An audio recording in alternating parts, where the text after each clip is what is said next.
Ils l'ont vaincu par le sang de l'agneau et la parole de leur témoignage. Ils n'ont pas aimé leur vie jusqu'à la mort. Apocalypse 12, 11.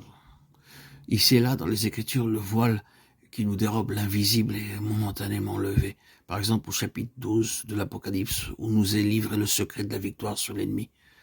À quelle époque doit se placer le conflit qui nous y est rapporté entre Satan et les rachetés? Nous ne le savons pas. Et d'ailleurs, qu'importe. Ce qui est certain, c'est la finale.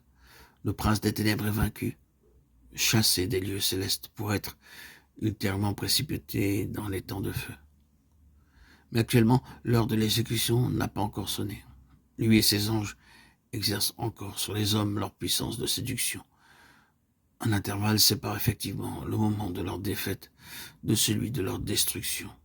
Un intervalle durant lequel les rachetés doivent s'approprier la victoire du calvaire et vaincre à leur tour pour avoir droit un jour à la couronne de gloire et partager le trône du Seigneur.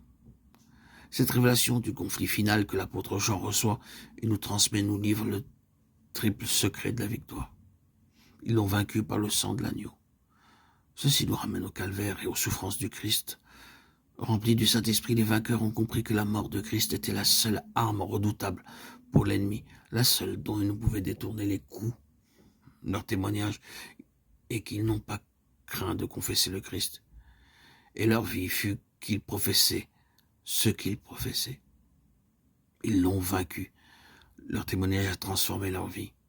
Ils sont devenus une même plante avec celui qui est mort, crucifié avec lui.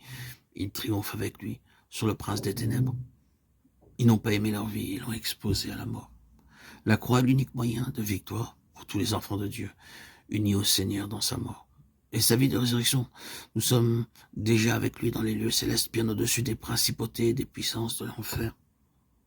Christ, ayant donc souffert pour nous dans la chair, vous aussi, armez-vous de cette même pensée. 1 Pierre 4, 1. Bien que l'adversaire soit un ennemi déjà vaincu, bien que nous ayons à notre disposition l'arme victorieuse, le précieux sang de Christ, nous sommes impuissants à combattre et à vaincre les puissances du mal qui nous attaquent si l'esprit du crucifié ne demeure pas en nous et s'il n'y grandit pas. L'apôtre Pierre, nous rappelant que Jésus a souffert pour nous dans la chair, nous exhorte à suivre l'exemple du Maître et à savoir souffrir au sein de ce monde mauvais. Lui, le Seigneur, il vint ici-bas comme serviteur et dans la faiblesse, choisissant d'être rendu semblable aux hommes, bien qu'il fût le Tout-Puissant. De propos délibérés, il suivit le chemin de l'humiliation. Quoiqu'il fût le Fils de Dieu, il le suivit jusqu'à la croix, la mort honteuse de la croix, acceptant la coupe la plus humiliante, la plus douloureuse que notre monde pouvait lui donner à boire. Pas à pas, il s'abaissa. Il s'abaissa encore et suivit jusqu'au bout le chemin de la souffrance et de l'humiliation. Pour lui, le calvaire ne fut pas une théorie, un sujet de dissertation. Il souffrit dans la chair,